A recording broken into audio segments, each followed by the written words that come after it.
Hello, friends, and welcome back to the Jank Tank, episode number 20. My name is Timothy Zaccanino. I'll be hosting for you today. I've got both of the boys on the line, Chris Versofsky, Teld, who apparently just got back from church, gym, laundry, 1,000 other things, eating oatmeal, had a well-balanced breakfast, and I've been up for 20 minutes. He almost slept into 6 o'clock in the morning today, you guys, on the Sunday that we are recording on. Almost 6. He treated himself. Yeah, you got to do that sometimes. You got to sleep in a little late. Just give your body a chance to rest. He had a little almost 6 a.m. as a treat. He's getting prepped for his Cinco de Mayo rave later today, I assume. Anyway, we are going to be talking about Manabases today.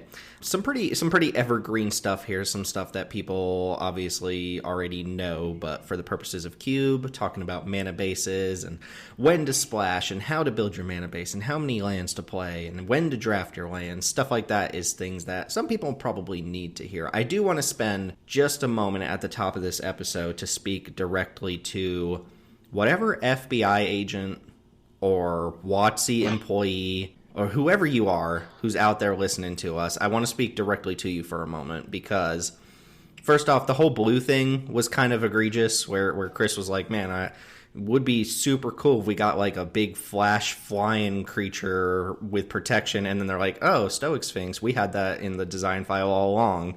Or we talked about Lord of the Rings, and we're like, man, blue counter magic, we sure would like some better blue counter magic. And they're like, here's trickery and stern scolding, and I'm pretty sure they stole my idea for Descend in Lost Caverns of Ixalan, but there's no way. They actually did. You called a scary number of shots for that particular set. Like, we're pretty sure that Tim is a warlock. He's got a warlock beard. I'm an outlaw. And he does set predictions on the Discord before every set, and it's just...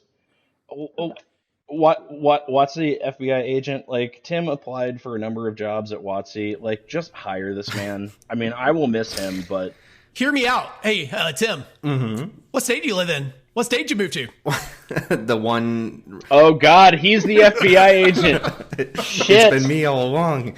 The reason I wanted to talk specifically to the FBI agent, it could be a WotC employee. They don't have to be FBI, but there's no way in hell that we spent all that time talking about Tarmogoyf 2 weeks ago for someone to accidentally leak a card that makes Tarmogoyf tokens in Modern Horizons 3. So whoever you are, there's no way that just coincidentally happened. We're all like, yeah, Tarmogoyf sucks. Nobody likes Tarmogoyf anymore. People are too crazy about it. And they're like, here's a alchemy card in paper that makes Tarmogoyf tokens. Like, it's tokens. Get out of here. It is getting really freaky at this point, and it's been more noticeable recently, but I mean, I don't know. Like, I am not a superstitious person by nature, but something is going on. Maybe, like, someone in Seattle, like, fell into, like, a weird vat of chemicals in a lab, and now they're, like, neurologically linked to us,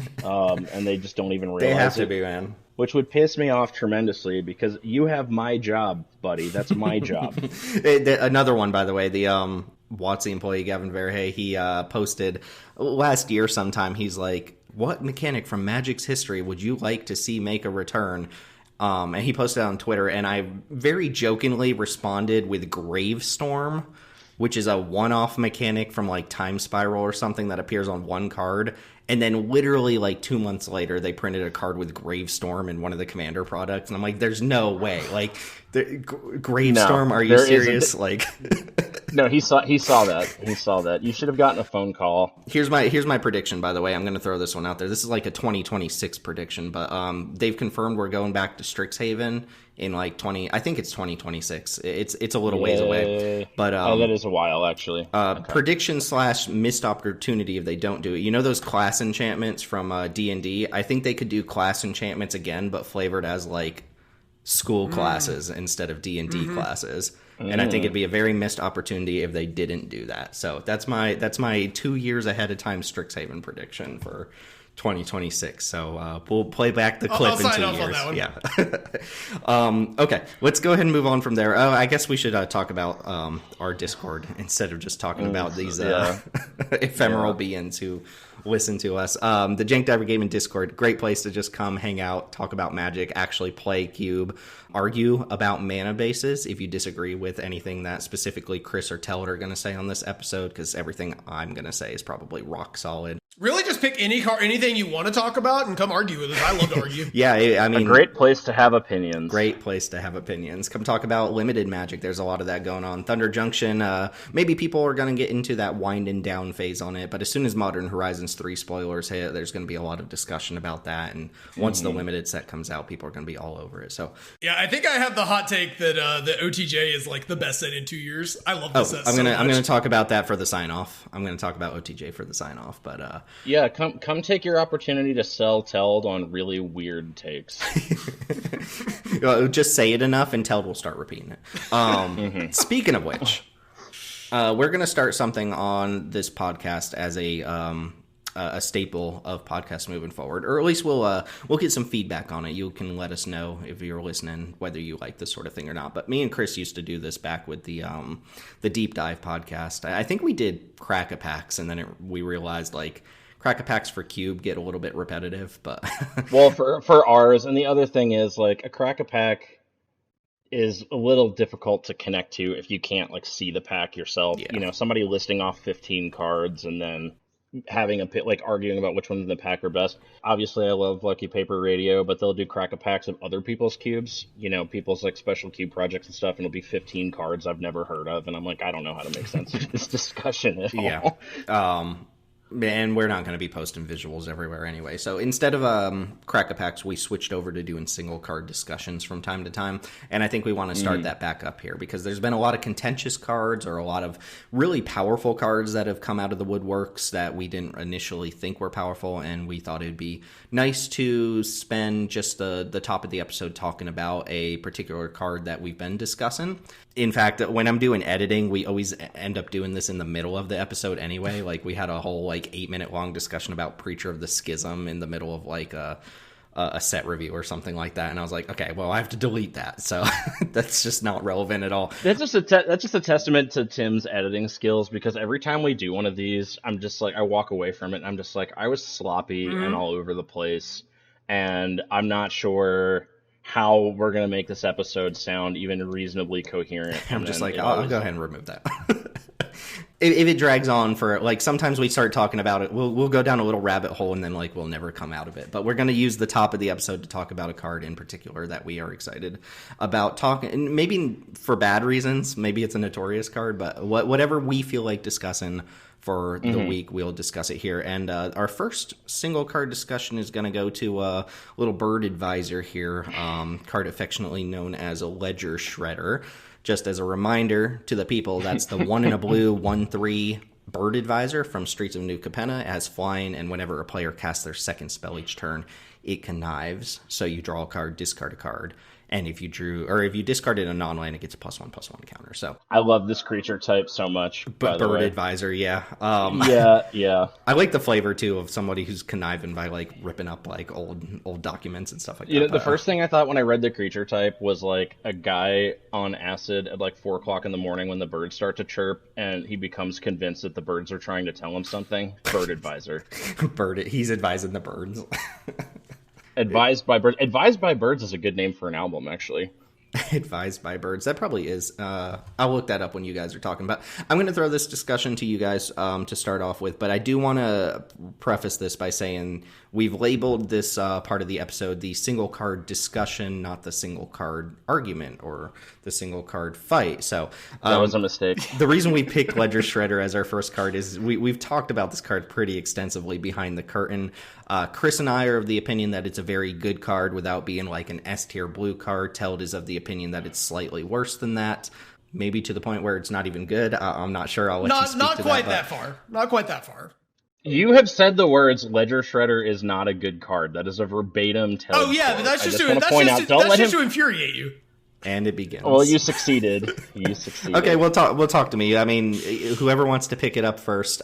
Chris, it sounds like you would be defending Shredder, and Teld, it sounds like you'd be talking it down a little bit. So, why don't we start with Chris, because we'll start on the positive No. We're gonna start with Teld, because the reasons that Ledger Shredder are great are extremely obvious, and the burden here, I think, is on Teld to make his case. So we're gonna do this debate style. I don't know if that's really how that works, but okay, sure. Okay, Teld, talk to us why, because, again, just to preface a little bit, Teld is not the only person in our community with this opinion. There are quite a few people who have voiced that Ledger Shredder is weaker than people give it credit for. What do you mean quite a few? Drix pills. There's a few people who Drix is convinced. We've heard a couple. Okay. Drix gets to people. But yeah, okay, Teld, go ahead, and I'm going to look up if there's an album called Advisor to Birds. I want to preface by saying I have kind of trash-talked Ledger Shredder with the intent of making Chris and Tim annoyed. I don't think I think it's extremely overrated. I think it's one of the most overrated cards that has come out in several years. But I do think it should almost always make your decks. I'm going to preface that. It will usually be a card that makes your deck. It is I think it's just closer to 20 to 23rd caliber card as opposed to top 10 that people usually frame it as. I think Ledger Shredder has a couple of real big issues in the way we've constructed our blue section. First and foremost, our blue section tends to be not super aggressive, and Ledger Shredder doesn't really need to do that, but the stat line is kind of mid for blocking, right? A 1-3 is fine, and it does obviously has the potential to grow. Well, we'll get there in a second. But a 1-3 stat line is just kind of whatever in Modern Magic. Rona has that, and nobody flips out of her Rona stats. Additionally, Ledger Shredder doesn't have Flash, and this doesn't sound like a big deal until you realize we've constructed our entire blue section around the idea that you should never tap out, and you should always have counter magic available unless your card flips the table. So Ledger Shredder comes down and does functionally nothing the turn it comes down into play unless it's able to maybe block a 2-2. Then there's the problem of actually triggering Ledger Shredder yourself. Ledger Shredder does not trivially trigger for your cards. Okay, people talk about this card because of its constructed pedigree in Phoenix in a specific deck that is playing 20 cantrips plus of 1 mana spells, and it intends to sling off a bunch of spells in a single turn. In that case, Ledger Shredder is pretty good. It also can put Phoenix into the graveyard, which is nice, and that sort of stuff. In our cube, though, one, you don't have infinite cantrips. It's very, very difficult to chain multiple cantrips off. Two, you don't want to sorcery speed things. So you're very frequently going to need to cast 2 spells on your opponent's turn, which can come up, you counter a spell and then you instep a cantrip or something like that. Yeah, sure, you can do that. But the point here is that it is not as easy to trigger as you like to think, even on turn 3. Especially if you're playing cards like Exclude or some of the more expensive blue spells that are some of the most powerful cards anyways. And your opponent can play around it relatively easily. Sometimes they're going to have to double spell into it, but a lot of times, if they can double spell, it was going to be paired with a removal spell, and they'll just use it on the the Shredder in the first place, and then cast their spell, and it's whatever. It ate a removal spell. That's fine for a 2-drop. I don't think Ledger Shredder is a bad card. I just think the lack of Flash, the lack of being a sorcery speed, or being a sorcery speed card that doesn't table flip, and then also requires some amount of work in a limited environment to actually trigger, just makes it a lot less good than it would be in a constructed format where you can design your entire deck around chaining off a bunch of spells and triggering it every single turn. Okay. Lack of Flash, and also can only be cast as sorcery speed. I see where we're padding the argument there a little bit, but Chris, rebuttal? I want to make clear, I don't think Ledger Shredder is the best thing since sliced bread. I don't think it's the blue creature. I don't think anyone's arguing that. Right, I don't think it's anywhere close to the best blue creature. I'm of the opinion these days that the best blue 2-drop in our cube is probably Malcolm Alluring Scoundrel, although I like that card more than other people do. I also think it's a 2-1 flash creature. It is a 2-1 flash creature. As far as the flash argument is concerned, what I would say is this. The safest turn in the game, generally speaking, I think for you to be tapped out as a blue deck is going to be turn 1 or turn 2, right? Because the risk of something landing that flips the table becomes progressively greater the more mana you're talking about, right? You're not going to not counter a questing beast or a planeswalker because you tapped out on turn 2. Now, in our cube, control has recently felt just too effective against everything, which is something we've been talking about. But generally speaking, blue decks in most traditional constructions, depending on the texture of your format, tends to be a little bit weak into aggressive decks, especially when they start double spelling, etc. So what I like about Ledger Shredder is, especially if you're blue and you're on the play, if your opponent goes 1-drop, Ledger Shredder is going to block basically any one drop that you can imagine, right? And what this forces your aggressive opponent to do a lot of the time is spend their turn removing it rather than playing a proactive 2-drop threat, which is where threats start to get really dangerous. And then if they don't remove it and they play a 2-drop, now you untap, you're on 3 mana, all of your counter spells are live, whatever. If they do remove it, then you can untap and then you can land a Seed Shark or Sphalin or something like that. And now at that point, you're asking the question, do you have a 3-drop that's better than the excellent 3-drop that I just landed? Or in the case of Shark, do you have a second removal spell that can deal with my Shark? Because my Shark will take over the game. So a lot of times Ledger Shredder does just trade for Lightning Strike or Doomblade or whatever, and that's true, but I think that that's totally fine. That's a totally fine place for a 2-drop to be. And kind of like continuing on the anti-aggro discussion, it's true. I agreed with Teld 100%. In the context of Cube, like Ledger Shredder doing whatever the fuck it does in Constructed Phoenix, I can't speak to that. I don't follow Constructed. But in Cube, he's right. You don't actually trigger it that often, and you're certainly not going to trigger it on your own until like turn 4 when you like counter something and then like flash in a Fairy Mastermind or something like that on end step. But the decks that are blue decks have traditionally been weakest against, again, aggro decks, don't really want to be spending that turn 2 removing a thing, but also they tend to be the decks that get ahead by double spelling. Like on turn 3, I want to stick a 1-drop and kill your best thing, right? Or I want to stick a 2-drop and then like bolt your Mana Dork or something like that. So against the decks that blue tends to be weakest against, Ledger Shredder triggers the most often. And once it becomes a 2/4, like let's assume it's triggered twice and it's filtered away like a land and then like maybe like a cantrip you don't need or something. And, let me say first that like there's no guarantee that that will happen over the course of a game, but that's not an unreasonable scenario by any means. I play with the card maybe 5 times a week. Once it's become a 2/4 flyer that's looted twice, that's a pretty excellent deal for 2 mana. Yeah. And then in the craziest cases, and this doesn't happen all the time, but in the craziest cases, over the course of a game, if it's gained you a lot of effective life by just being like a blocker that also blocks flyers, etc., once it becomes like a 3/5, then it's a 2-drop that you played that can now start turning the game around and start doing 3 damage in the air every turn. So, yeah, that's my case for Ledger Shredder. I will say that if I'm playing against like a big green deck, I'm probably going to board it out like every time because it's just not going to do that much. But yeah, that's my 2 cents. I think it's better than Teld does, but I don't think it's the single best blue card ever printed or anything. Do you mind if I have a small rebuttal there? Because I actually agree with a lot of what you said. Yeah, no, sure. Cool. Sure. I'll edit it out, so go ahead. I actually think one of the things you said actually probably explains why I'm a lot lower on Ledger Shredder than a lot of people is I don't think aggro is particularly good in our cube. So I don't generally... Not right now. Yeah. Right now, right. So I generally have been getting lower on a card that I think is at its best, I will agree with you, against the decks that I think are decks that, not that you don't have to worry about at all, but decks that you can just kind of naturally beat with a lot of your cards. I also think Ledger Shredder, like, a lot of times if you're playing the more tempo-oriented, like, aggro control style decks that we talk about, I do think Ledger Shredder does suffer from the fact that compared to the other 2-drops in the section, it doesn't have, in addition to having flash, it doesn't have 2 base power, which is a really big, which actually is a big deal because you're like, it's double the clock, right? For several turns until you're able to trigger it. And then it's also, I think, a much worse top deck than Malcolm or Fairy Mastermind, because I think both of those cards are great top decks in a lot of spots. Not every spot, of course, but there are a lot of spots where like they prevent you from flooding out or they're able to generate you some card advantage or whatever. Whereas oftentimes Ledger Shredder, if you draw it late into the game, is just not going to be able to ever trigger because both players are out of resources. So I think there's some issues I have like fundamentally with Ledger Shredder, but I do think you make a fair point that if like aggro was more represented in our cube, I think Ledger Shredder, I would probably be a little higher on it because the idea of like forcing your opponent to use a removal spell or like making their double spell turns where they try to double creature much worse would be a lot better. Yeah, no, I agree with that. I think in our current meta, the fact that it is maximized against decks that want to start double spelling early and pushing damage is not like a check mark for the card in our design. I'm speaking a little bit more generally. And yeah, but I do agree like fundamentally with a lot of what you said. And I also agree it's not like the most exciting card in the aggro control deck. I see it mostly as like a lower drop for like a more controlling style of blue deck. So cool. I actually think this is the most productive conversation we've ever had about the card because usually I just...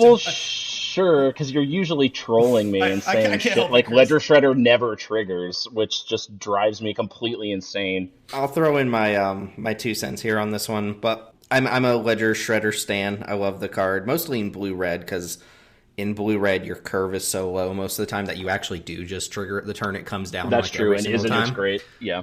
Yeah, agreed. You know, it's the deck that has like all the 1-drops and stuff like that. And Ledger Shredder with 1-drop, like you just don't run it out on 2. You wait until 3 and you go Ledger Shredder plus 1-drop, which Teld is correct. That doesn't happen in every single deck, especially not in your control deck, because you're just not tapping out on turn 3 if you don't have to.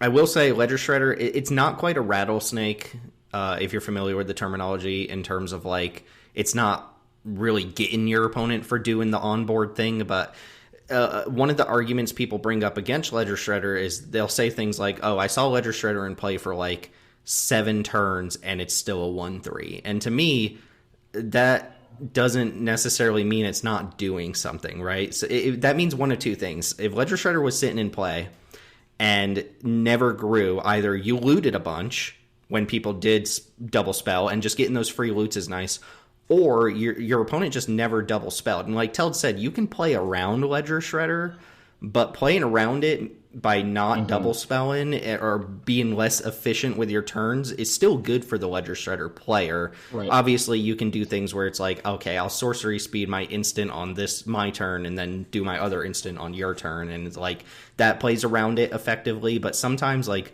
Ledger Shredder does stop people from having efficient turns. And you can't recognize that. It's that's why I called it like a rattlesnake type card. It has that kind of feel like Mother of Runes or Thalia, where those are cards that prevent your opponent from doing something. But because your opponent is now not doing something, it looks like your card's not doing anything, right? Like if you have Mother of Runes active on board, nobody just jams the removal spell for you to activate Mother of Runes and stop it, right? So you never actually end up activating Mother of Runes, because your opponent never does the thing that it would be good against. It's stopping them from doing the thing. Same way where you have a Ledger Shredder on board. If your opponent is just choosing not to double spell, it might look like your Ledger Shredder's not actually doing anything at all, but it's actually preventing your opponent from playing a very efficient turn.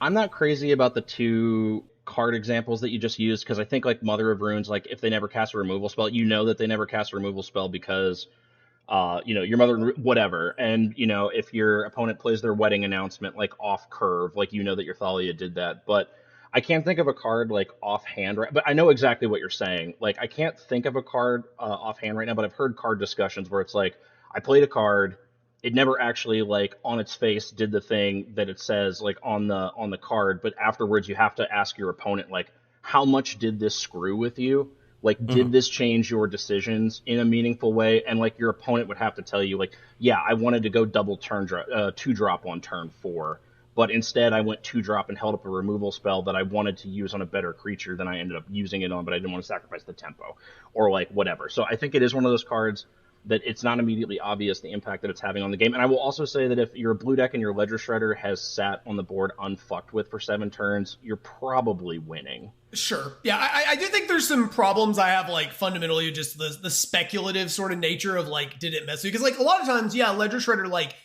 the removal example, I think, is what comes up with me more often, where it's like, okay, I cast 1 removal spell on my turn, 1 removal spell on my opponent's turn, and, like, did it technically open up windows maybe to interact or something like that, and on occasion maybe, but like oftentimes too, you in this cube, like you could just play on curve in a lot of your decks too. Like you could just, if your opponent goes like 2-drop, 3-drop, 4-drop, like your Ledger Shredder probably wasn't doing anything unless like maybe one of those turns a double spell would have made more sense. So I think that one's a lot harder, I think, to grok than something like Thalia or Mother of Runes, just because the sort of spots where it actually gets your opponent, I think, are actually much less frequent than other cards. Oh, absolutely. Of that type. Yeah, I'm not saying like it does what those cards do as often. It's the nature of a card that is preventing your opponent from doing something, or maybe making your opponent play in a different way such that they don't actually trigger the thing. Like it's like when you have one of those like soul snare cards on board, and it's like, if you attack me, I can sacrifice this to exile your creature, and then your opponent just doesn't attack you. It's like, okay,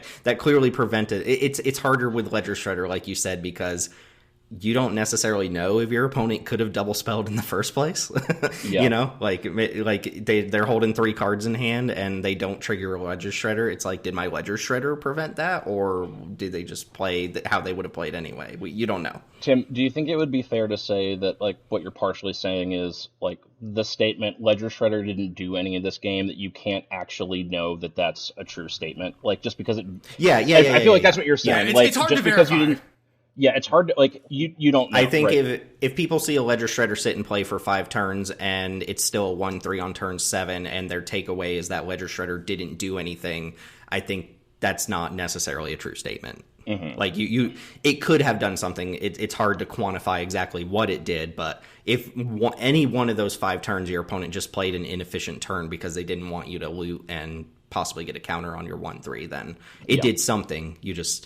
It's hard to pinpoint exactly what that something was and when it happened, you know? Sure. And sometimes it does sit in board and nobody ever even had an opportunity to double spell. So it's not quite as cut and dry. But my last note on the card real quick, and then I cede the floor. But I think it's fair to say that some of the most powerful turns in Magic are turns that you were able to play multiple cards to set up a play, right? Unless you're playing like a green deck and it's like, here's my ridiculous 5-drop, right? But in a lot of decks, the most powerful turns you're going to have in a game are double spell turns. And I like that Ledger Shredder like provides you value when your opponent does it. Like every time I trigger a Ledger Shredder on the opposing side of the field, I'm just like, I don't like that. You know? Yeah, you want to avoid it. So we don't necessarily have to shake hands, but we can like touch fingers with each other. Like okay. I think the argument that Teld and I have can be summarized as he thinks that Fairy Mastermind is better than this card, and I do not. That actually does succinctly sum it up. Yeah, it does. A lot of the argument about this card comes in comparisons to other cards rather than Ledger Shredder on its own merit. But we'll go ahead and move on from there. Yeah. Let's get to the main topic here. We're going to be talking about Manabases. Some pretty straightforward stuff, but we're going to be, I think, giving our own opinions on like when to play certain numbers of lands and stuff like that. But this is information that is applicable probably to new drafters or people who might be wondering why their decks don't like do what they think they're going to do when they're drafting them. But overall mana base discussion, I kind of wanted to break this up into 2 parts. First off, the drafting portion, like how are you actually drafting towards a good mana base, and then actual deck building, like how are you building your lands, like are you being greedy with your splash and stuff like that. But as far as actually drafting a mana base, we say all the time that drafting your lands in cube is like huge. It's something that doesn't come up in retail limited that often unless you're in a format that has dual colored fixtures or lands matter to the or integral to the limited format, which doesn't happen every single set. But in cube, if you're playing any sort of cube that supports 2+ color decks, your lands are some of the most vital cards that you can open in a draft. And I think one of the things you have to identify, if you're drafting a cube, the first thing you probably want to know going into that cube is like what the mana fixing situation is. And we'll get that a lot, right? People will join us for the first time. They'll sit down to the draft table, and right before the draft starts, they'll ask like, well, what kind of lands can I expect here, right? Because that is going to sway your decision early on, right? You should probably know, like, does this cube have fetch lands? If I see a shock land in the cube, can I expect to get a fetch land to go find it? Is it all tap lands, for example? Like if you play most peasant environments, the majority of peasant cubes are on all tap lands? Because that's just how common and uncommon dual lands are. And it would be important to know for our peasant cube, for example, that there are untapped mana fixers. Because what you don't want to do is sit down and start drafting Boros aggro with like no information about the cube, and then realize that every single red-white land in the cube is a tap land. That's just going to hurt you so bad. So knowing what kind of lands you can expect from a cube is pretty important.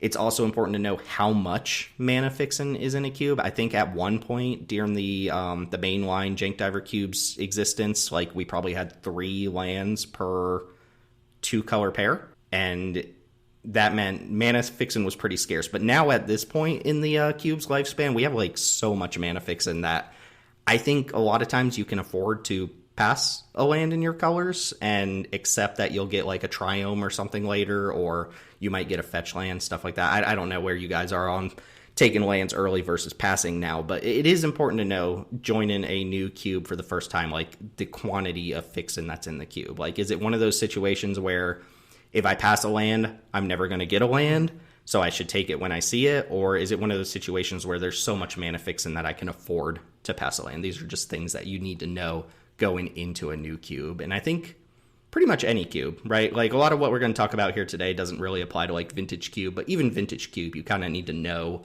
what the mana situation looks like. Yeah, I also think it's important increasingly in Magic to recognize when you can do like non-land fixing or maybe non-just land fixing, right? So our cube doesn't have as much of this yet, but for example, in OTJ, there's a number of treasure makers. There tends to be a lot of treasure makers in sets. And if you're doing like a single splash or like something like that, where you have one card or two cards of an off color, you might be able to just like plan your deck to have like a dual land or a conduit pylons type card, like a Shimmering Grotto, and then also use treasures to supplement that.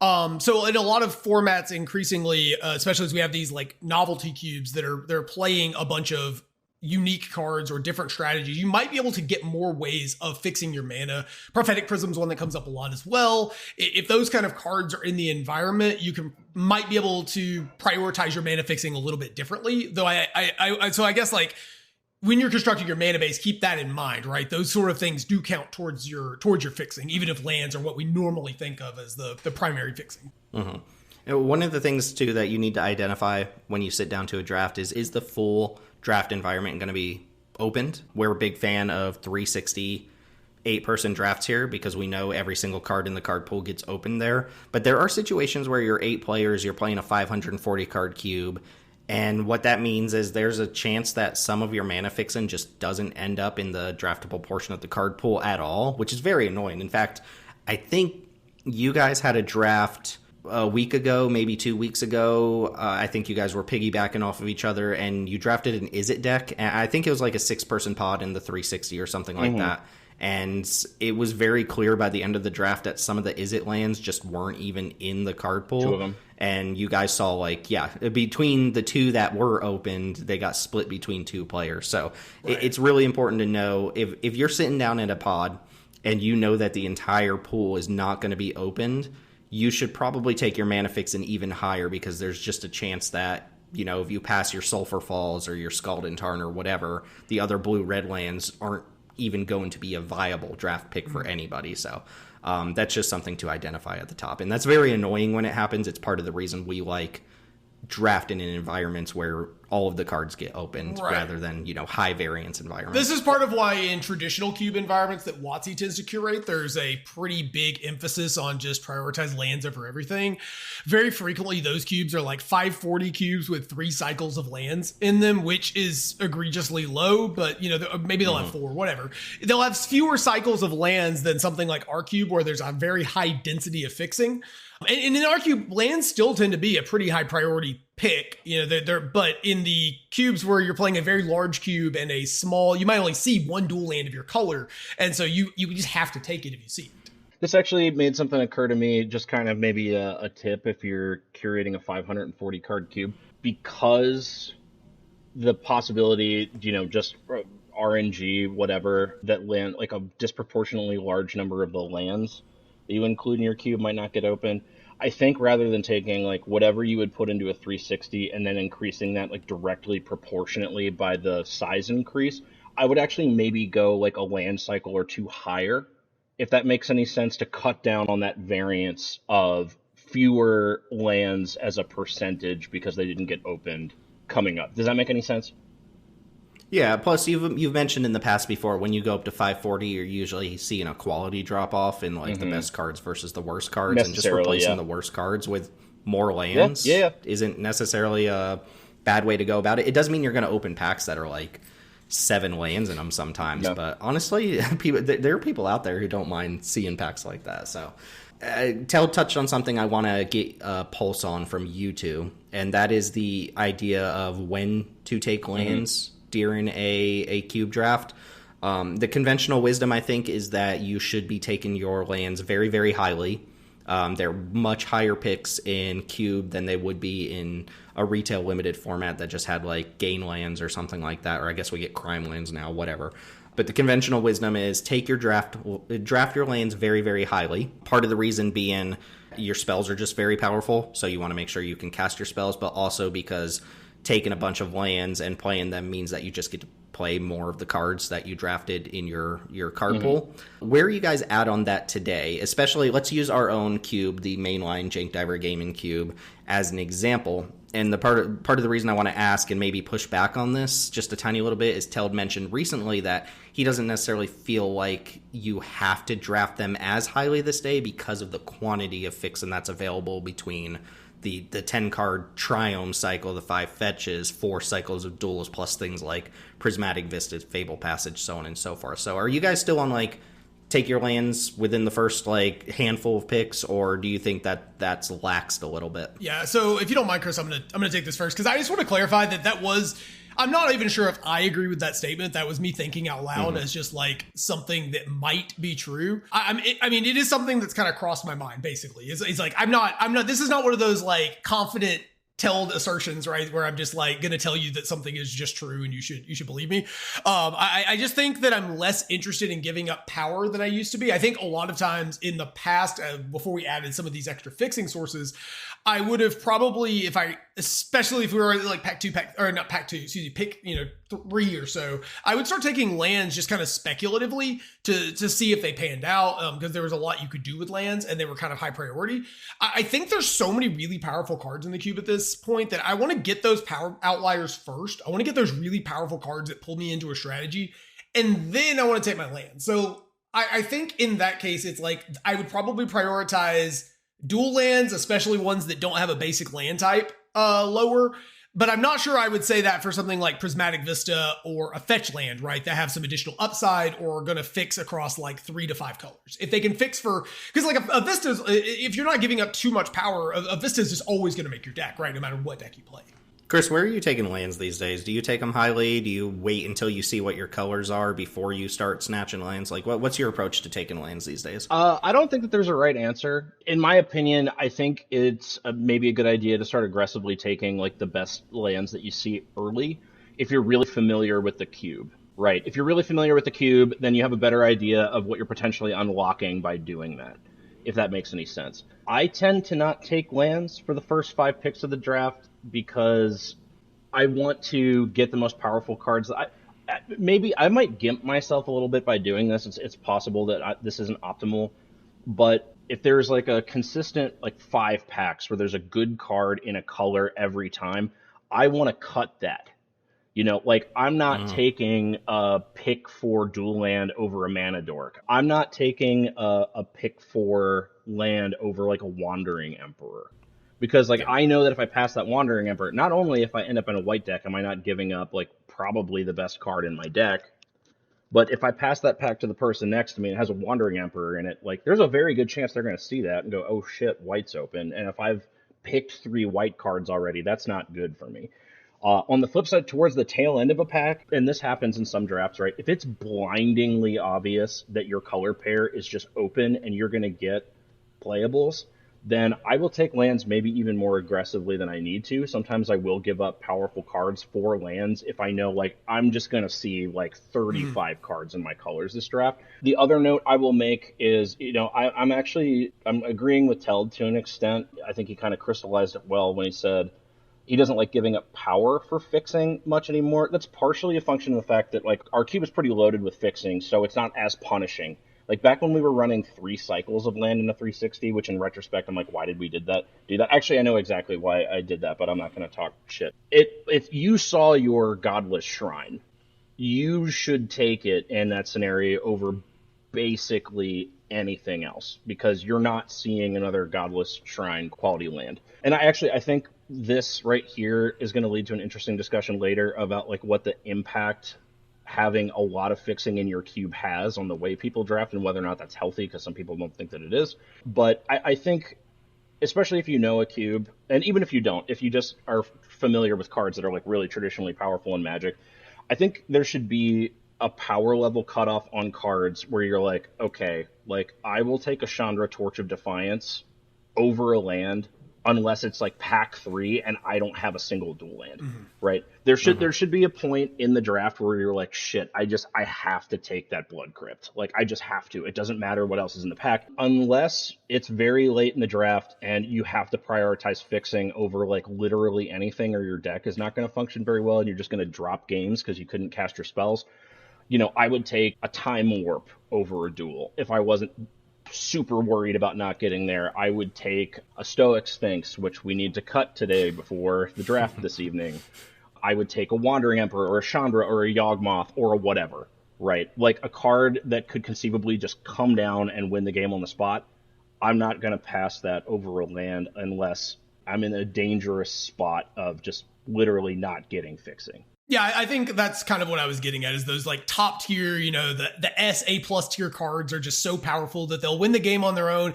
And like, that's better than having slightly better mana if you have to choose, because those cards are game winners on their own. I do want to jump off, and Blood Crypt I think is actually a really good card to talk about for just a second, because this is where it's important to recognize too what the options are in terms of gold cards. So in our cube, for example, we run Nicol Bolas, the Ravager, as well as Slimefoot and Squeak. And we have a black-red deck that has multiple existing iterations, right? There's a rock deck and a sack deck. So Blood Crypt is one of those cards that if you see it, or like a black-red land, they do have a little bit higher priority if you think there's any possibility you're going to play them. Because if you're in blue, you might want to splash the Nicol Bolas. If you're in some sort of green pile, you might want to splash the Squeefoot. But also you need to remember that other people are likely to be playing these cards because they're popular and they're powerful, and they are good reasons to stretch your mana base that we incentivize by including a triple color card. So like Blood Crypt being the pivot point between those two means that it's just like, do not expect the black-red lands to wheel in our particular environment, I think would be a good sentiment to go into. Mm-hmm. Yeah, no, I like that a lot. Like, if you're gonna take a dual land over another card, and this comes down to like knowledge of the list too. I think that's important. But like, think about what it potentially unlocks. You know, if I'm drafting Rakdos and I'm getting a ton of playables, like I'm just getting a ton of playables, and there isn't like one of those S tier cards in the pack, I might take a Sacred Foundry over a card in my colors, because if I see War Leader's Call in a Rakdos deck that can spit out a bunch of small creatures, or a Showdown of the Skalds, which is very powerful, that's worth splashing. So sometimes, yeah, if you have to make a judgment call about whether or not you're going to take like a mid-tier card in your colors, or you take a land that potentially opens up a very powerful splash. Yeah, the splash specs are really important in this cube. I think that's something that a lot of people do not do, that I think I've been trying to be more cognizant of lately. And it sometimes comes from spots you wouldn't expect. Like, we played a blue-green deck where we were splashing a Maul of the Skyclave. And like, well, it was and 2 removal spells. Yeah, and 2 removal spells. But the Maul was doing a huge amount of heavy lifting, despite the fact that it wasn't particularly obvious of a card that we would want to splash, right? That was such a sweet deck. Yeah, I think I spec on lands maybe like a little bit too highly these days, and I think I could afford to come down on them. For instance, if I open a pack that doesn't have one of those immediate power cards in it, I will usually take something like a Rafine's Tower as my pack one pick one, and I don't think a lot of people would. Like maybe a fetch land, like everybody's gaga about first picking fetch lands, and I'm not going to argue with them on that. Like I could do it sometimes myself, but if there's a power card, if there's a Swords to Plowshares, a Wandering Emperor, Chandra 4, Bone Crusher Giant, something like that in the pack, I'm going to take that. But if I don't have something that immediately jumps out to me as like, oh, if I pass this, I'm giving somebody else something super powerful, pack one, pick one, I'll just take a good fixer. Like, I actually love starting a draft off on something like a Prismatic Vista, but especially roto drafts. I love first picking something like that. But where are you guys at on triomes as far as like taking them? Obviously, if you're like, once you've solidified yourself in a 3-color deck or 2-color deck, splashing the 3rd color, the triome goes like way up in value for you. But where are you at on the triomes for the 2-color decks? Are they like the necessary evil when you don't get the other fixin', or are you happy to take them depending on what your archetype is trying to do? Because sometimes triomes are the ones that are most likely to just like wheel through the table, but they're also super important for some decks. So I'm curious where you guys are at on those. I think the triomes actually kind of drastically range in power based on your deck and like what your splashes are and what the ideal splashes are. So for example, I mentioned Nicol Bolas, I mentioned Squeefoot. So like obviously the Jund and Grixis Triomes are both really, really good. But one that's like not as apparent necessarily is the Jeskai Triome is fantastic because as I've mentioned before, the best blue card in the cube is actually Quintorius Loremaster, and that enables that splash. So like I'm probably overrating Quintorius just a little bit here, but like the splash for that off the Jeskai Triome is a lot better than maybe an Abzan Triome where, I mean, granted, we've heard that people, like, we've talked about playing potentially Abzan being really good, but, like, there's some Triomes where the color combinations aren't necessarily as powerful because the cards you're wanting to splash either haven't been done or they aren't as obvious or they aren't there, right? So I think, like, the best Triomes are the ones that either fit into a three-color pair that makes sense or, like, a splash that is really common that makes sense, or like you have a very specific idea. So like Spara's Headquarters is another one that I think is generally a little bit weaker. We made really good use out of it in that Bant deck, but I think on average Spara's Headquarters is probably a little bit lower in terms of priority because there's just less green cards that your blue-white deck wants to splash, and there's probably less white cards that your blue-green deck wants to splash, right? Yeah, I think Spara's Headquarters is one of the more important Triomes in the Omnath decks. I agree with what Teld said that basically if there's a three-color combination where like all of the colors contribute well to a particular strategy, like Grixis Control is like a classic, right? The Grixis Triome is like really high value because of that. I like the Mardu Triome because black, white, and red can all overlap into like a particular strategy. The Abzan one is not as popular, although I do think that there is value in going into Abzan personally. But I don't play the Triomes as much as I should, but I'm starting to think that's a mistake. So because of where our fixing is at, and because there are cards and colors that are really, really powerful, I think it is becoming a progressively lower value idea to try to draft like a purely monocolor deck and leave splashes off the table, or draft so conservatively that you end up in a strictly two-color deck that you got so many playables for that you could have spec'd on some other stuff. And I tend to like laser focus on a disciplined two-color deck, and I don't know how you, maybe this is a discussion we should have a separate time, but I'm beginning to believe that the best decks in our cube are two colors splash. Yeah, you've accused me lately of painting with all the colors of the wind, as you put it. And like, I think that is me breaking out of that sort of rigid two-color thinking and trying to really more aggressively take advantage of the fact that our mana is really good. And oftentimes in your decks, you're going to have like 15 cards that are total bangers, right? Those are going to be your top picks that you took. But like, a lot of times you're giving up a lot of power by not splashing, because if you choose not to splash, right, and you leave one of those really powerful gold cards on the table that were really late picks that were very, very powerful but nobody plays, or you aren't able to take advantage of a really, really good pack 3, right, that doesn't have one of your two main colors but has a really banger card of a single mana cost for a third color, I think you're just leaving a lot of potential like game wins on the table. And really, it's funny, the last couple of retail limited sets, I think have kind of had me thinking about this in Cube, because at MKM and in OTJ, I think you're just unbelievably rewarded for greedy splashes. Like, I think you should be, you should be like splashing on like 3 sources and just like calling it a day. It's just occurring to me that like, if you can make your deck in such a way that, especially if you play mid-range decks, like I mostly play mid-range and control decks. And so if you're playing mostly mid-range and control decks and like your game plan is to draw a bunch of cards and have the game go long, like card draw is the best source of fixing, right? Because if you picked your entire deck up and put it into your hand, you would have all of your mana sources.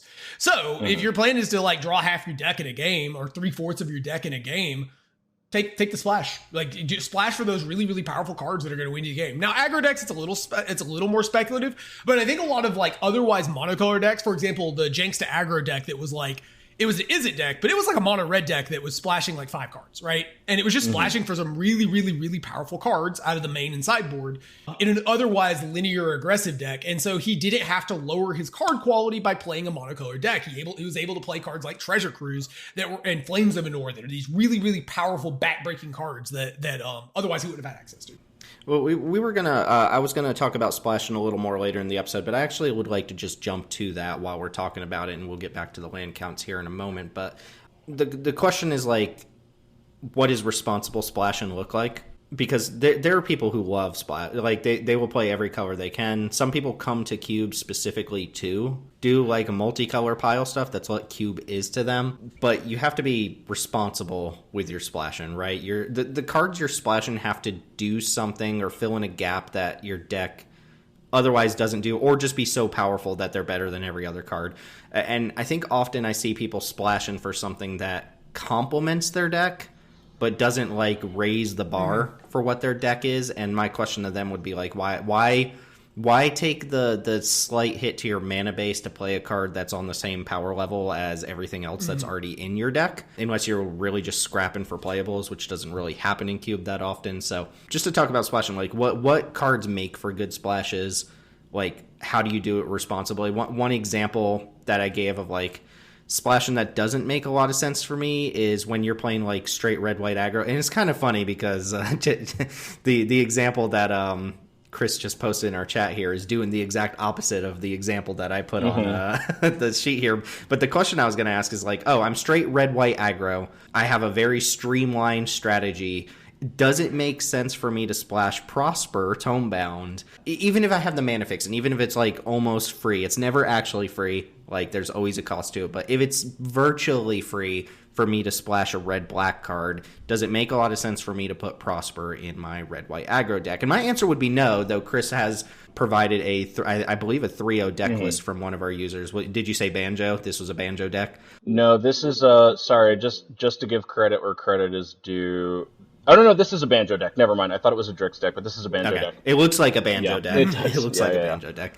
But yeah, this is the almost straight red aggro deck with like 3 or 4, high quality white cards, a red, white, gold card, and then it's Splash and Prosper plus Unearth, which Unearth is a little more free than most spells because you could always cycle it if it's dead. But my question would be like, should Prosper be in this deck? Is my question. Yeah, no, it absolutely belongs here. I don't know about the Thraben Inspector, but yeah, I actually think Prosper solves a particular problem that our red aggro decks have. So I actually think I'm going to disagree with your push that Prosper doesn't go in this deck because one of the problems red aggro. My question is, does Prosper go in? And if the answer is it's filling a hole that this deck doesn't have and it's not hurting the deck, then the answer would be yeah, Prosper doesn't go in this right. deck. So I think the reason Prosper fits in this style of deck is oftentimes what happens with these decks is you get into a game state in which you and your opponent are kind of locked on board and you can't really push any more damage, and you're going to get out carded because their cards are better than yours.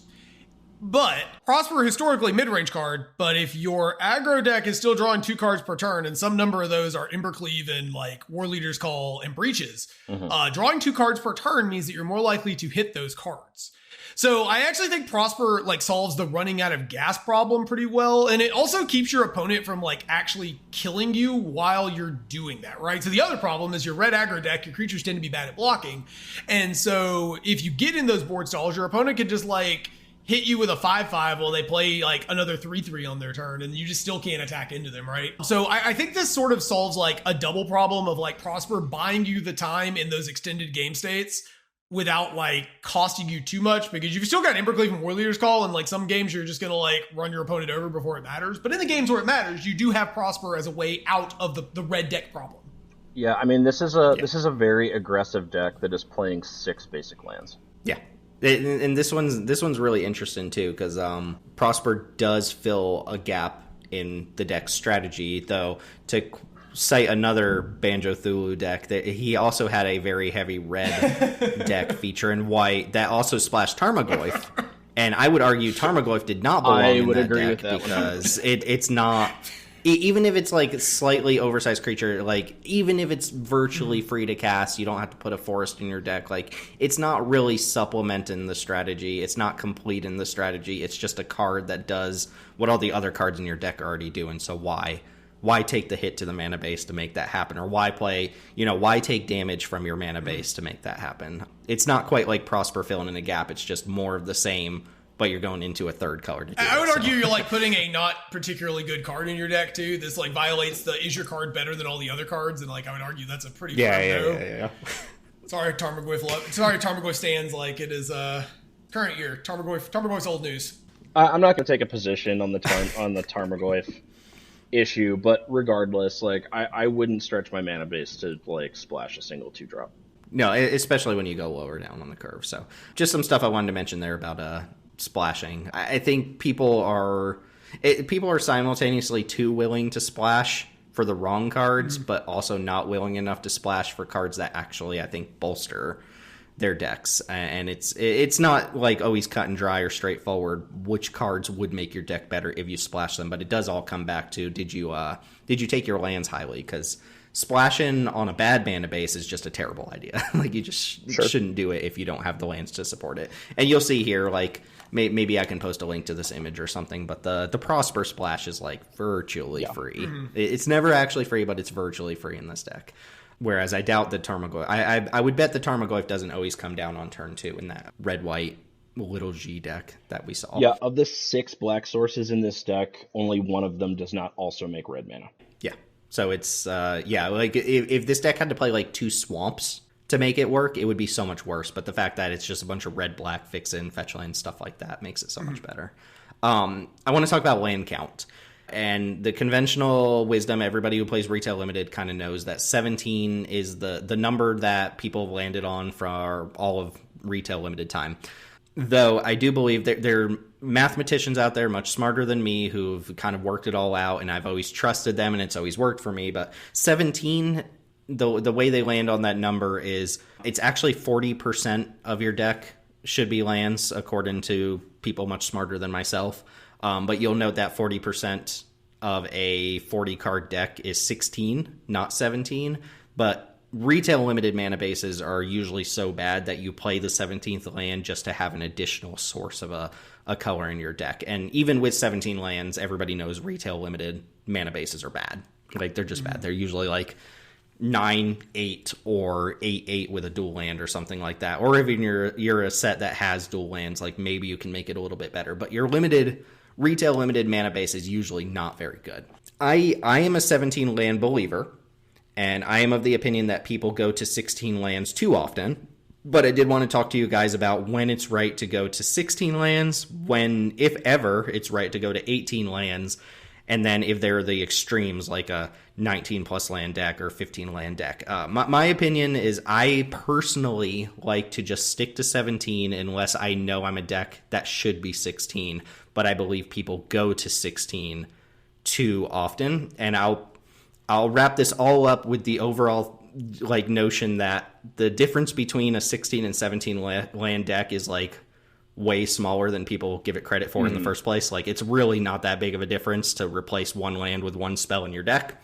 Something that makes me roll my eyes in Magic is when people play a 16 land deck and then they draw 7 or 8 lands, and they always say that thing where they're like, well, I'm playing 16 lands, I don't know why I'm flooding so much. It's like you have one card in your deck that is different. One card, 2.5% of your deck is different. And playing a 16 land deck instead of a 17 land deck does not mean you just don't flood ever. The same way playing an 18 land deck doesn't mean, like, you hit every single land drop. Like, imagine you play an Evolving Wilds and crack it on turn 1. That is the extent of the effect of playing a 16 land deck, is there's just one slot in your deck that could not be a land. It could be the bottom card of your library, and it would never matter. Yeah, it's a little different than in Constructed, where you got like 27 land control decks and then like 17 land, 18 land aggro decks, which, you know, that's a bit more of a statistical difference in terms of probability. That being said, I generally am a 17 land believer as well. I think even in your aggressive decks with, you know, you could go to 16 in some of them, but the thing is the 17th land is still like a small increase in likelihood that you hit your 3rd land drop. And, like, I don't know how many decks in our environment can actually win on 2 lands. If you miss your 3rd land drop in Modern Magic, you lose the game in like 90% of cases. There are decks that can operate on 2 lands, but every deck ideally needs to hit the 3rd land at some point. Like, if you just never hit your 3rd land, you probably don't win the game. Even if you're doing stuff, at some point your opponent is going to do more powerful things than you on 5 lands than you're doing on 2 lands. Right. So, I mean, I think there's spots where you can drop to 16. I mean, if you're playing a monocolor deck, you can probably get away with it because you don't need the extra source.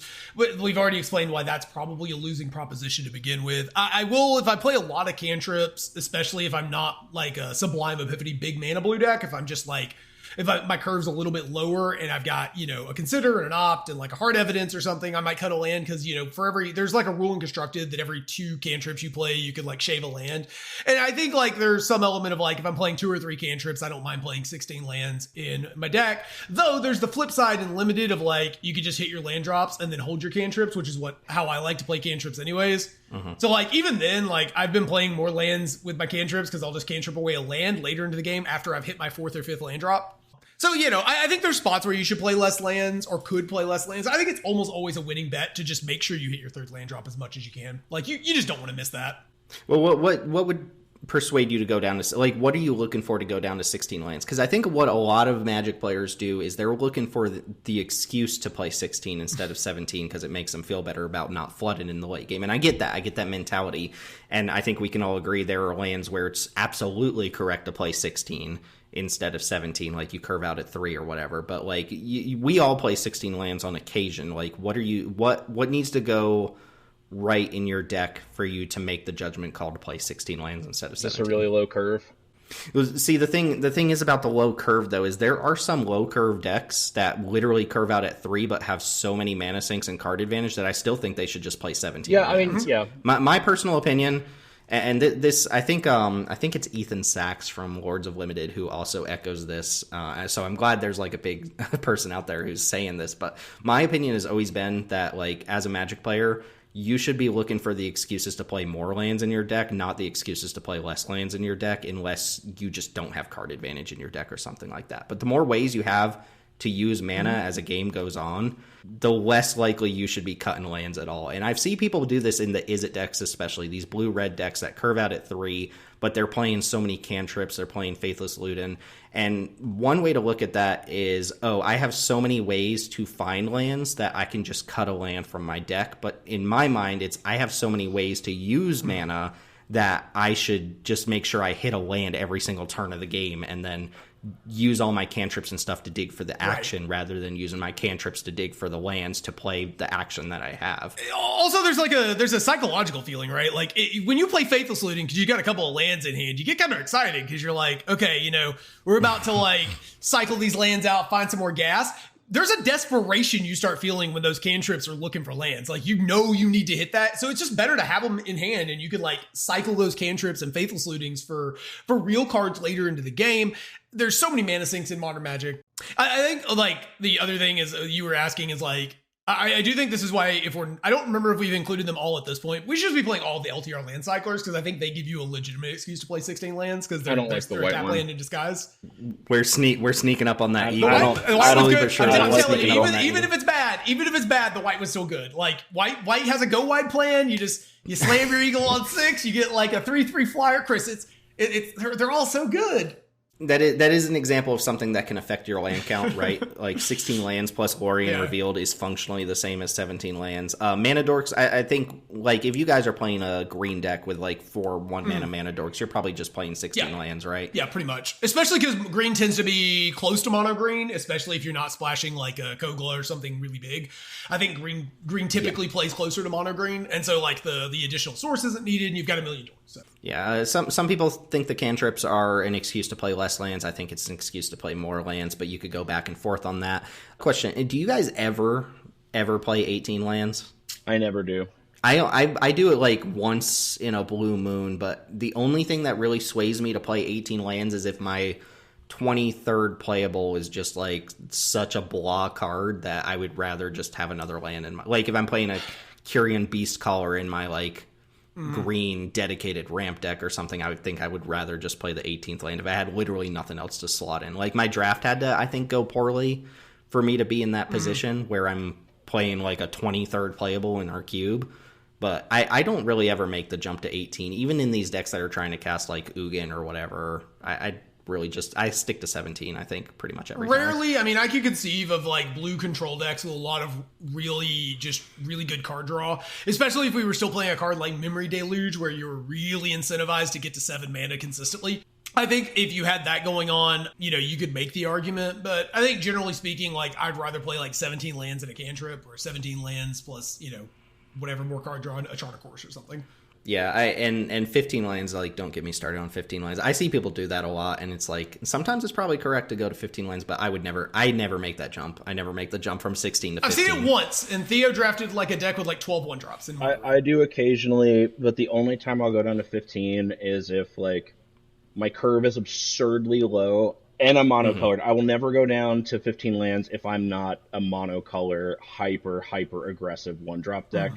Now, again, like, the difference between 15 and 16 isn't huge. I'd say that the difference between 15 and 17 is noticeable in some games. Yeah. But yeah, like Theo drafted a mono red aggro deck a while back that had like a single 4-drop that was named Hazaret, and like he played I think 2 3-drops and everything else was 1 and 2 mana effects, and he played 14 lands, which is aggressive. Yeah, and he 3-0'd with that deck. He 3-0-6-0'd with that deck. So that's when I'll go that low. In a deck that's a little chunkier, I will go down to 16 if my dual land situation is great and like I'm playing like 16 lands, but I have like 12 sources of both colors. Then I'm willing to shave a land. But yeah, I think 17 is generally a good rule, especially now that the cards are so powerful that, like Teld said earlier, like even in your aggressive decks, like hitting your 3rd land drop on time is just like ridiculously important because the 3-drops are A, very powerful, and B, on 3, you know, you can play 2-drop 1 mana removal spell, which is also a really important tempo play. So yeah, I agree with you. I wouldn't get super greedy with land count, even in an aggressive deck. I mean, yeah, being able to get to 3 mana means you get to play Breaches. Yeah, or like, let's say you've like completely dumped your hand. Well, you're not going to do that by turn 3, but like you've almost completely dumped your hand and you just want to see Seasoned Pyromancer and like see 2 more cards that matter. Or whatever it is you're trying to do. Hitting your wedding announcement because of the way it ticks. Like hitting your wedding announcement on turn 4 is way different than hitting it on turn 3. And even like in aggressive decks, even hitting your 4th land drop on time can be really valuable because you can just like double 2-drop, which is often really good. Or like 2-drop in Doomblade. Or you can cast your Hellspur, Policy Boss. Policy Boss, or your Chandra and plus it and play another 2-drop out of your hand, which is an insane play. So yeah. I think you generally speaking, even in the aggressive decks, in R-Cube at least, like for the first few turns, for the first at least 3 turns, you want to be hitting your land drop every time. Well, I think the ideal situation for every single deck in Magic across basically every format is you want to hit a land drop every single turn of the game, but not at the expense of not having things to do with your mana. If you have gas, but you can also find a way to hit a land drop every turn of the game, like you're going to be ahead of an opponent who can't keep up with that. But obviously, if hitting a land drop every turn of the game means that you have no gas in your hand, you're just flooding, then whatever. And mana sinks come in here. This is why I like triomes. They cycle away, give you something to do with your mana. Cycling lands in general, I love the sack lands, like the Horizon lands or whatever they're called, for 1 and 2 color decks because they let you play that 17th land, but also give you something way to cash in a land later in the game and stuff like that. So I'm always looking for utility in my mana base as well, which is not something we're really going to talk about that much here, are utility lands, but utility lands are high picks in my estimation because they power up your mana base, and being able to power up your mana base is just going to give you an edge over people who are playing, 17 lands that just tap for mana and nothing else. But my big takeaway here is like, if you're the type of player who for years and years you're like, oh, I always play 16 lands, like, and that just fits your play style and you do fine, like, go ahead. If you're the type of person like me who wants to default to that kind of tried and true 17, like, go ahead, but recognize that there are times you should be doing one or should be doing the other. It's not always obvious what they are. And 2, like, just accept the fact that, like, the difference between 16 and 17 lands is not really that big of a deal. Like, it's way overstated how big of a deal that is and how that affects your game. Like, you playing 16 lands does not mean you're not going to draw land number 8 in your deck. Like, you're still just going to flood pretty much if you play 10 games, you're going to flood the same amount of times as you would playing 16 or 17 lands. Like, that's not going to change that much. But waffling words there. I did want to talk very quickly. I'm going to jump down to this last point here about 5-color decks. And Chris, if you want to sign off now, like, you're more than welcome to. You've given a lot of valuable input here. But I know Chris is Chris, I don't think I've ever seen Chris draft more than 3 colors in a deck. I just don't do it. Not in his nature. No, but talking about 5 colors is good. Like, talking about 5 colors is a good idea.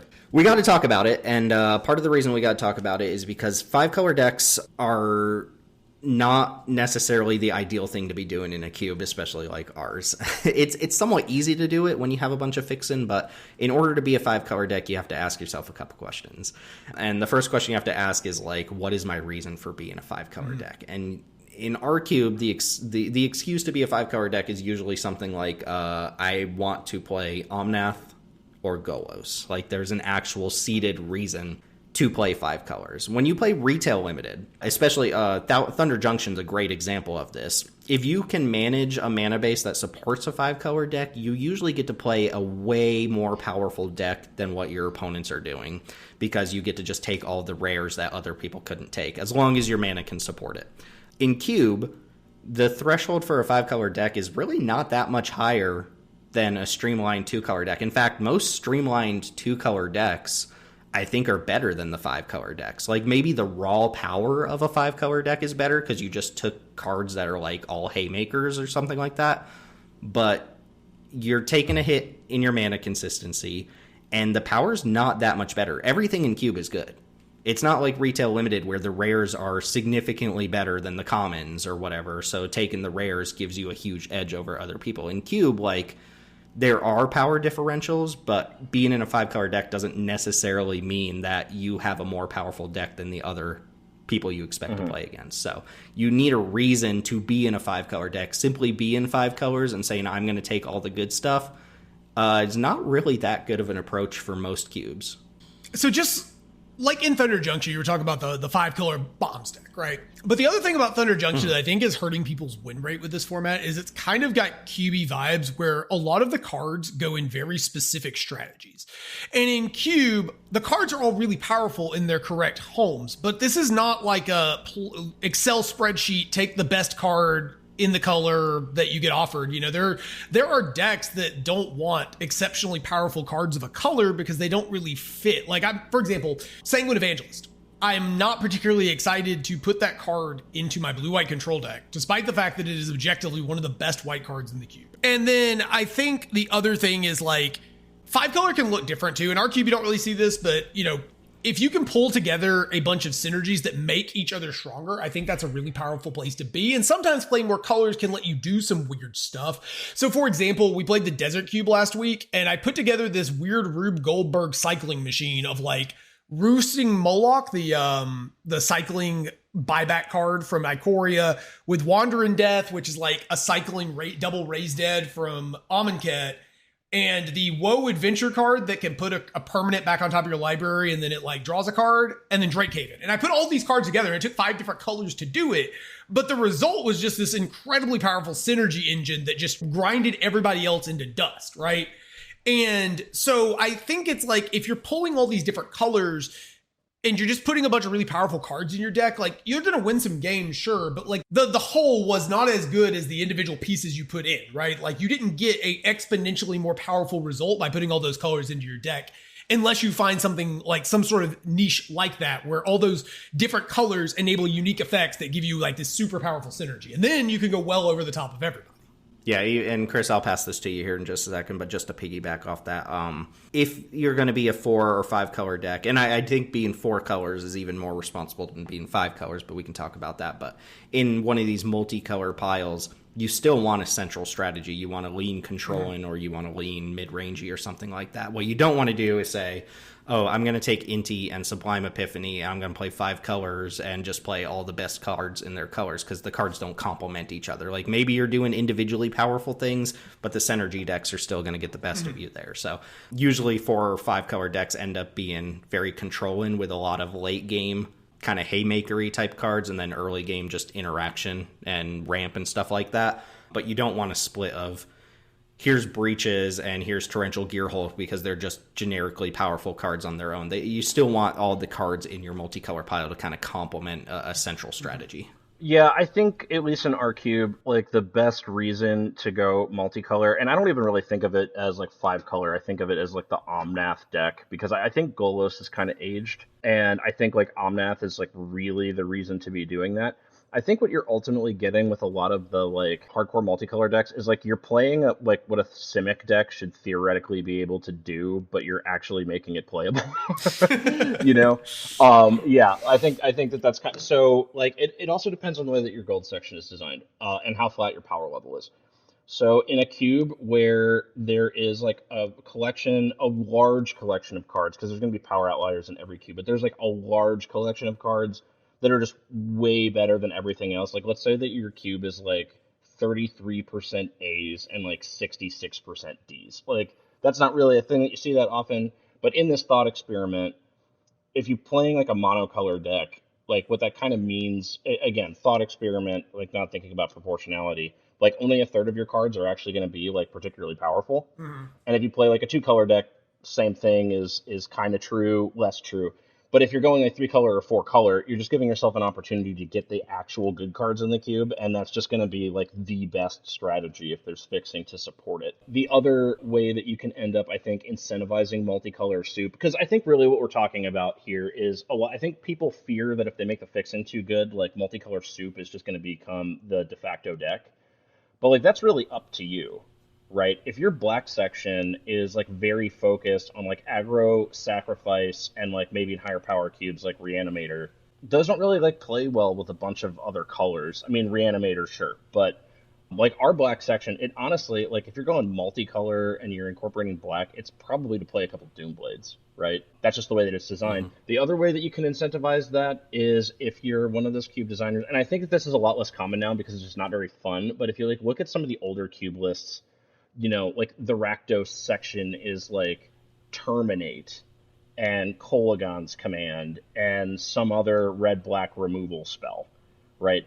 If your gold sections are just like better versions of things that monocolored cards can do, then I think that also incentivizes multicolor play because it's just like, okay, all the cards in the cube do pretty vanilla things, but the multicolor versions are just better versions, so I'm going to play those. Our white-black section is the new Comball. I mean, if it wasn't on the like ban list, it would be Lingering Souls. Elas Ilkor, which is essentially a souped-up Blood Artist, and then Rite of Oblivion, which is just like an insane removal spell if you have disposable material. I have no incentive to put those cards in my multicolor good stuff deck. Might put Comball depending on like what the context of the rest of your cube is. I agree with your sentiment though. Mm-hmm. Now, all that being said, I do think in our cube, if your mana base is insane and you draft like a really good 4-color deck, I do think it's one of the best decks in the cube. Right, I just think that that's the case. Mm-hmm. But what I'm getting at is whether or not adding a bunch of fixing makes multicolor soup the right thing to do is really dependent on how you've designed your sections, what you want colors to do, and what your gold sections look like. Like, in my opinion, most of the quote-unquote like 5-color decks are Bant decks that are like maybe trying to splash like Scarab God or something like that. You know what I'm saying? So it's a strategy unto itself, and I agree with what Tim said, which is that deck is not necessarily better than like a super focused black-white aggro sacrifice deck. The reason like 5 color is really powerful in some environments is not just souped up versions of stuff, but like gold cards often are where you get the bomby bombs, you know, the Rakdos, the muscles, and that sort of thing that are just body pulls. These just like ridiculous cards. And if you have enough of those in your gold section, there's not going to be players every draft that are able to take advantage of those cards. And so the multicolor soup player can suck all those up. The thing is our sections have like 1 to 2 generically good cards in them, and then a couple of cards usually that like want to be in a specific deck. So for example, in our blue-white section, like it's probably the most amenable to splashing, but like, are you putting Spell Queller in your 5-color deck? I've seen people do it and it's been good, but it like in specific situations, but I it's not a card I would go out of my way to play in that deck. Yeah. Right. And I think like Reflector Mage Soul Herder is probably like kind of on game plan for what those decks are oftentimes looking to do. A lot of times the Omnath decks like oversect with the Blink decks in that sort of Bant shell. But like if you're just splashing for the most powerful card available, like you're kind of just grabbing Teferi, and that's like a high priority card across the table, right? So like, and then you move through these sections and there's like 1 to 2 cards that are like generically just good enough that you probably run them. But a lot of these cards are designed for decks, right? Like even as powerful as something like Seraphic Steed or like the Tristanis are, they're all like Selesnya, go whitey, beatdowny kind of cards, right? Like you just, do you really want those in your 5-color pile? Like maybe there's configurations of it that do, but I don't think every version of that is going to want that, right? You don't just have these generic haymakers that are just all over the place in our environment. Yeah, I think of the multicolor decks as like Omnath, Teferi, Goose Mother, Escape to the Wild, Uro decks at their core. Yeah. Those are kind of the cards, yeah, that you can pick up that are really powerful, that are generic. And the more thematic your cube gets, especially once you get into the gold section, the less incentive there is to be 5 color in the first place. Like Teld mentioned, Outlaws of Thunder Junction, you can splash for all the bombs, but are you really going 5 color so that you can put Crom and Miriam in the same deck? Like, those cards don't want to be in the same deck at all.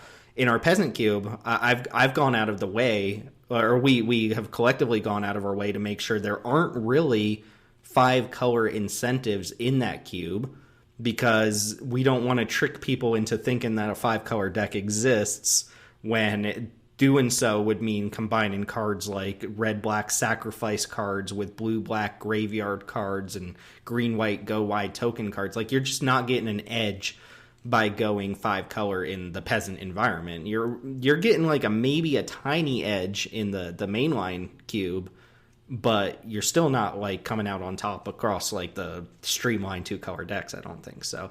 And like, the more colors you put in your deck, the other thing to consider is like, there is the increasing probability that your mana just does not come up millhouse, right? Yeah, like, even if your mana is really good, you prioritize fixing really hard, there is a possibility that you just don't have enough sources to correctly have cards on curve, and you're going to be like having too many tap lands, because a lot of times these decks lean on triomes really hard.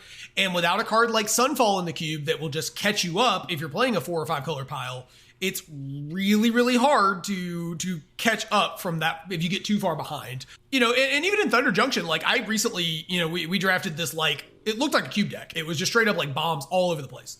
But like, I mean, granted, my losses were mostly to mana, but like, I had a much more broken deck that I played that was just like a slightly lower power level, but all the cards worked really well together. Like the deck I had that was just bombs, it was just like every card was a haymaker.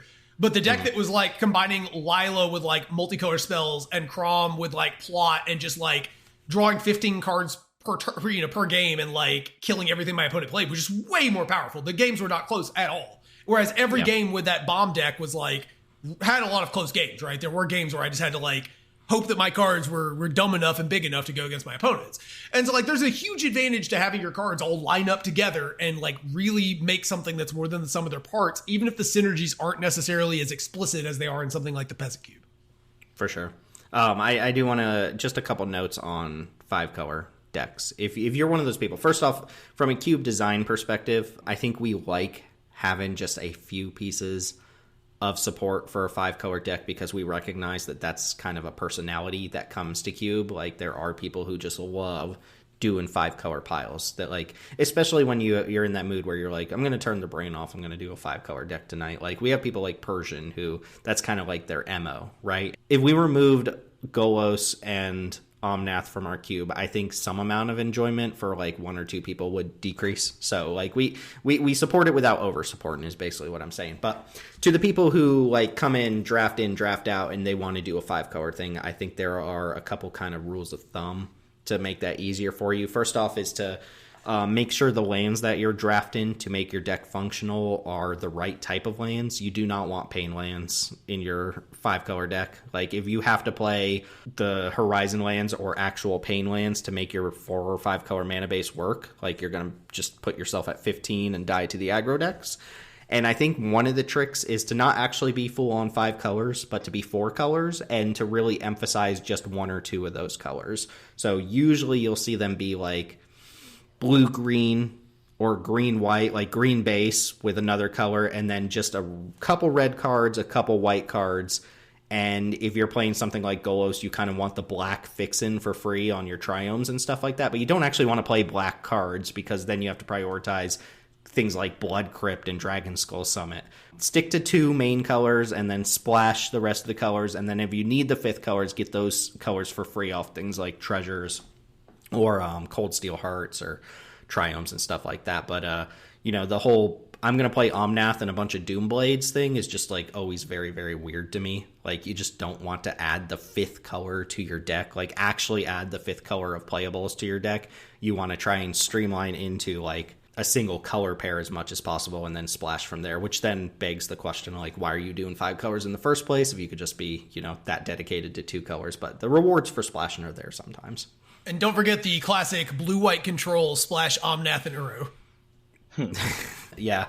Final note that I have here from the cube design perspective, this is mostly from like the player perspective for this episode, is actually like sitting down and drafting the cube. But from the cube design perspective, I think we learned the lesson that overly supported or explicitly supported 5 colors in a cube environment can have some detrimental effects to your cube. We noticed this with Field of the Dead. It's questionable whether that's even like a 5-color incentive. It turned out that like you could just put it in any deck, so it's not even really a 5-color thing. But especially with Essica, I don't know if, Chris, you actually remember when we played Essica, but the Prismatic Bridge is that 5-color enchantment that like just free rolls a permanent into play every turn. And what we found was having that on top of things like Golos, Field of the Dead. I think we played them all in conjunction with each other at a certain point. But the reward for a card like that is so strong that the person who drafts it just snaps up lands. Land. I'm going to take every single land. I don't care what it is. I'm going to take lands because I need to cast a 5-color card, and I'll win with that. And what that does is it starts like filtering all of the lands out of the draft. So if you're the person who's 4 seats down from the Prismatic Bridge drafter and you're on red-white aggro, you have somebody at the table who's snapping up red-white lands kind of indiscriminately. Like they're all interchangeable for that person, but they're crucial for your deck, but you're not going to get them because you have this one random 5-color card that's just really incentivizing you to snap up all the lands. Same with Field of the Dead. Once you have Field of the Dead in a draft, like you're kind of incentivized to just snap up lands no matter what they are. And we found that has a detrimental effect. Whereas cards like Omnath Golos do that to some extent. Like sometimes there will be an Omnath drafter who will take a breed-in pool, and then the Simic deck doesn't get a breed-in pool. But that's a sacrifice we're willing to make for cards of that power level. What we wouldn't want to do is have like 5 or 6 5-color payoffs all in the same cube, and then people just don't get mana fixing because somebody's just like, I'll take every single land I see. I don't care what it is. So I would say avoid that unless that's a design goal that you specifically have in mind, in which case you're doing probably something like slightly different than what our goals are for our mainline cube.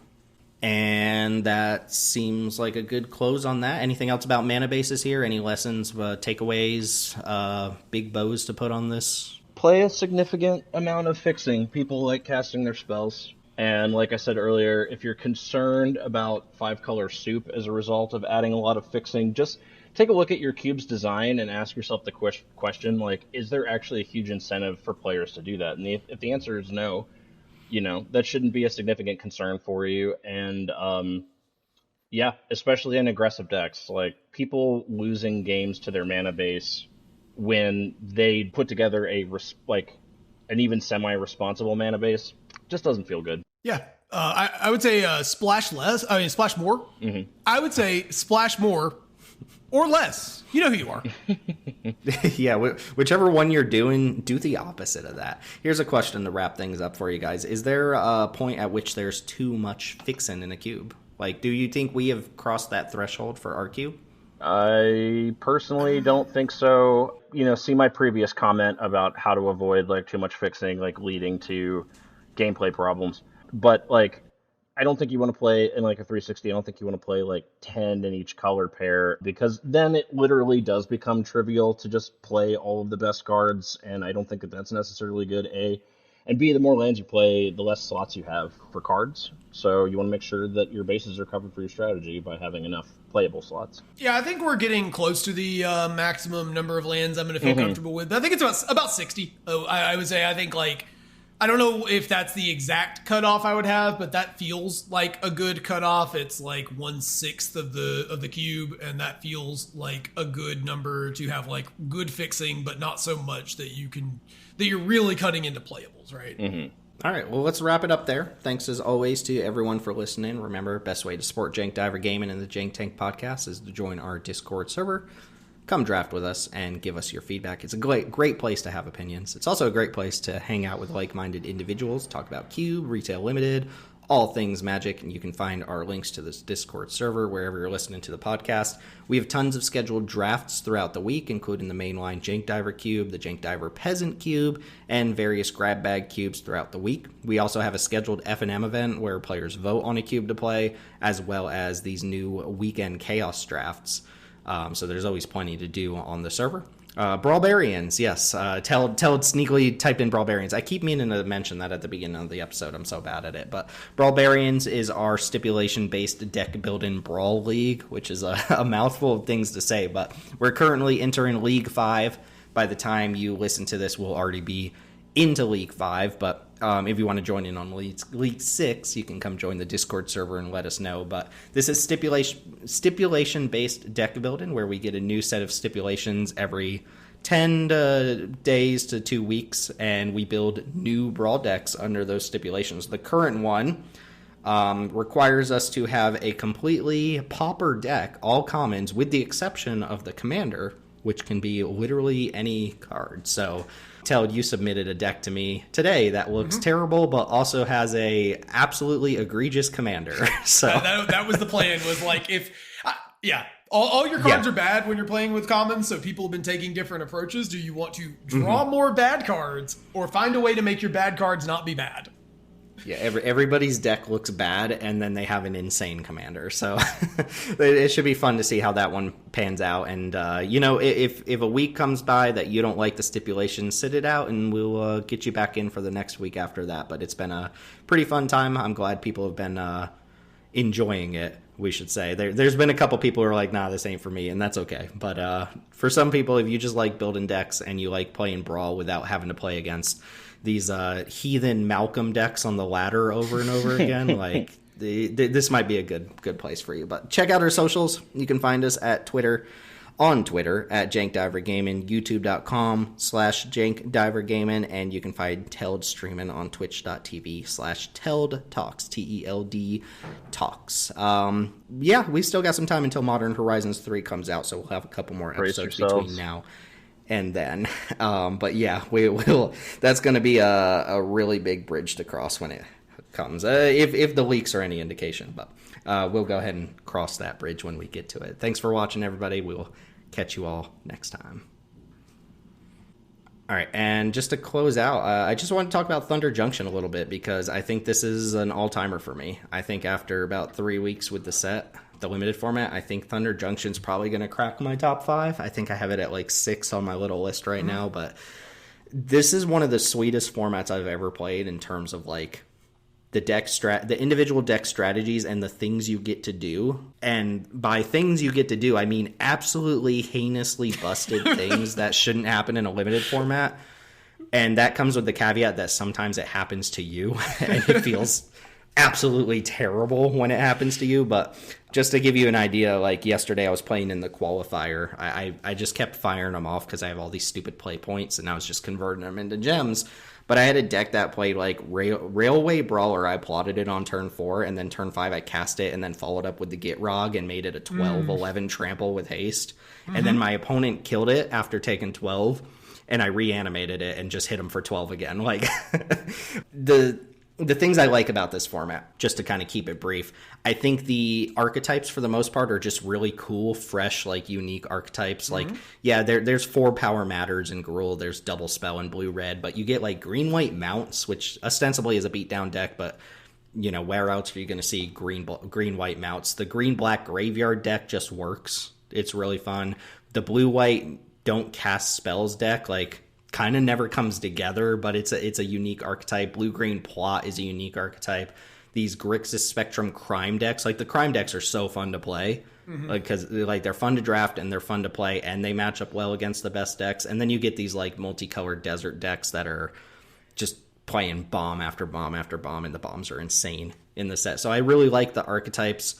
The mechanics, like plot, is just a fantastic mechanic. Like it read so like fun. It was going to be pretty strong, but it's really powerful. There's decision making to it. Like, am I supposed to plot this now and take the tempo hit for a big turn later? Am I supposed to just cast my plot spell? There's a lot going on with that. And I'll just say that it's probably correlated to the fact that I've been winning a lot in the format. When I win a lot, I tend to like formats more. But yeah, you can just do some absolutely insane things in this format. And the things that I wish were a little bit different, it is extremely balmy. Like, it's so balmy that it's like ridiculous. And the mana fixing situation just feels very off to me. The fact that the deserts only show up in half of the packs, and you're kind of really incentivized to just draft like multicolor piles, means that you go through entire drafts where you see like 2 dual lands and they might not even be on color. So that kind of messes with me a little bit. I wish they were in it like 75% of packs, maybe even 1 in every pack, but that would make things just 5-color soup by extension. And then the other thing I don't like is the sealed format's absolute trash. The sealed format's terrible, but I'm of the opinion that we should just do away with sealed at this point. It's not sealed fun. is garbage. Yeah, sealed sucks. It's not. Yeah, and play boosters have accentuated the problems with sealed to like such a high extent that like these last couple sealed formats have been awful. But Thunder Junction's got like 2 thumbs up for me. It's awesome. Yeah, this set has been absolutely incredible. I mean, it might crack top 3 for me. It is unbelievably fun. Like, I know that there's a lot of feels bad if you don't play a lot of limited, right? If you're the kind of drafter who plays like once every week, just, fires up a draft, whatever. You're not like drafting every other day or every day or whatever. The small sample size could be exceptionally unfun.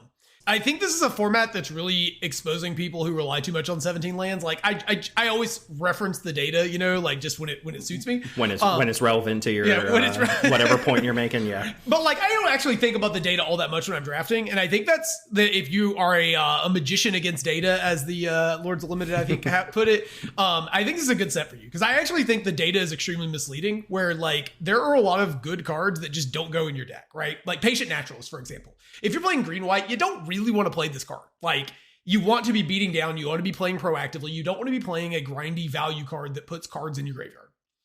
And I think, like, this set really rewards having a game plan, having your cards really do the same thing, like, line up really well.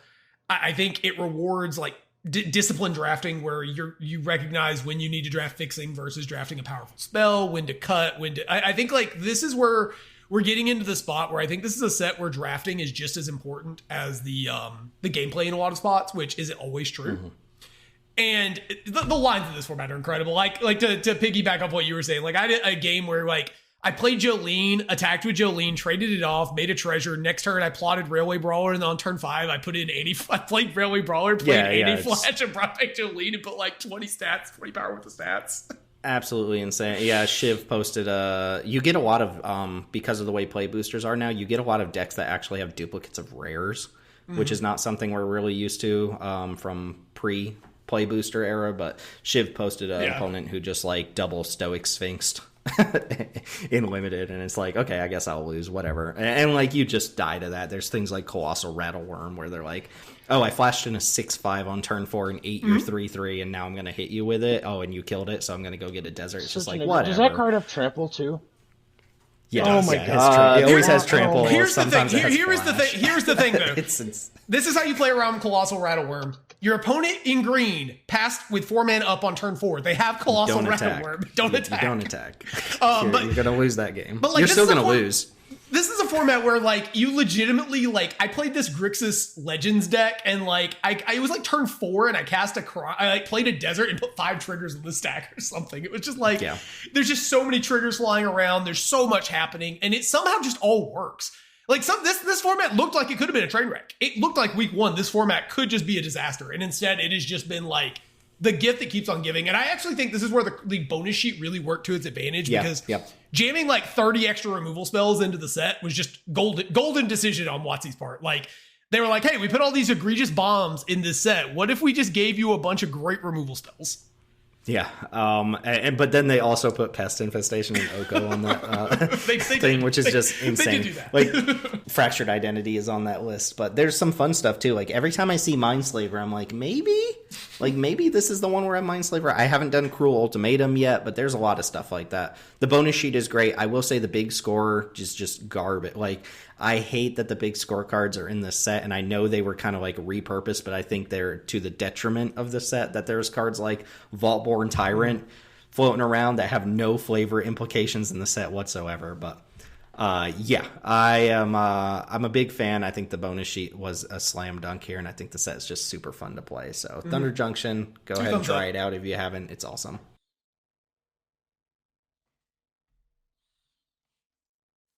And now, a message from our sponsor. Raiders, Legends of Shadow.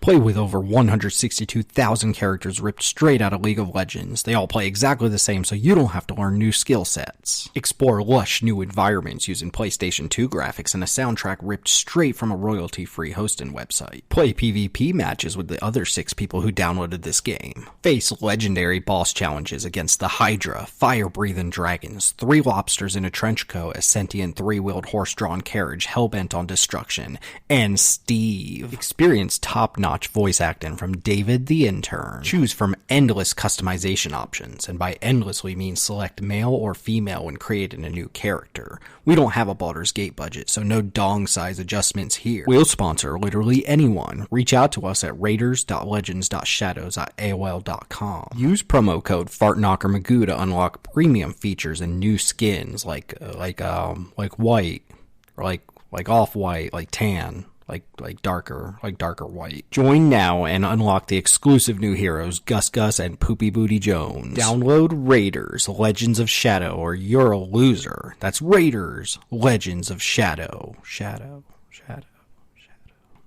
Hey everyone, it's Timothy here. Just letting you know that sponsorship spot right there, that could have been you. Y'all need some advertising? Just hit me up. Y'all know where to find me. Shit, I'll sell out in a heartbeat. I'll talk about mattresses. I'll talk about mobile games. I'll talk about them meatloaf meals y'all be shipping to people in the mail. Call me, I got you.